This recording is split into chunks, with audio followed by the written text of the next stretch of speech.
Voici une histoire que les pierres n'ont jamais cessé de raconter. Une époque où un seul homme pouvait bouleverser l'ordre du monde. Imagine un empire en crise, des guerres civiles, des trahisons, des généraux qui se battent pour le pouvoir comme des chiens affamés. Au milieu de ce chaos, un nom s'élève, Constantin. Nous sommes au début du IVe siècle. Rome vacille. Mais Constantin va faire ce que personne avant lui n'avait osé, lier le pouvoir impérial au Dieu des chrétiens.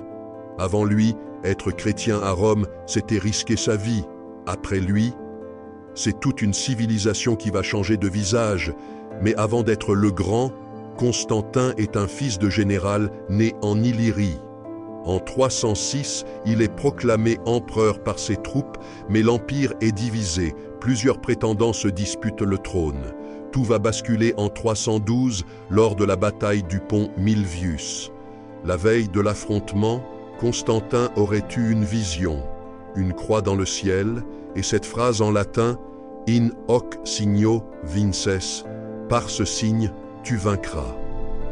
Le lendemain, il fait apposer le symbole chrétien sur les boucliers de ses soldats et il écrase son rival Maxence. Ce jour-là, ce n'est pas seulement Constantin qui triomphe. C'est le christianisme qui entre par la grande porte dans l'histoire de l'Empire.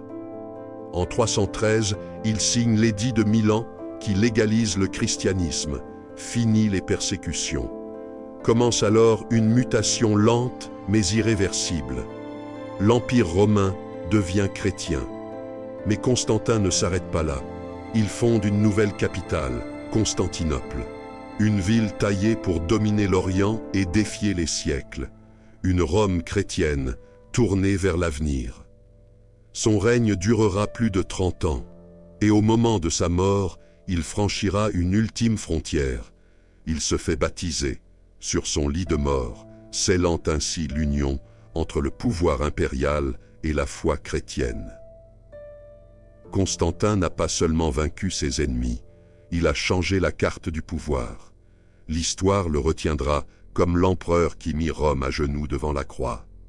Et toi, que retiendras-tu de lui? Je ne suis qu'un conteur.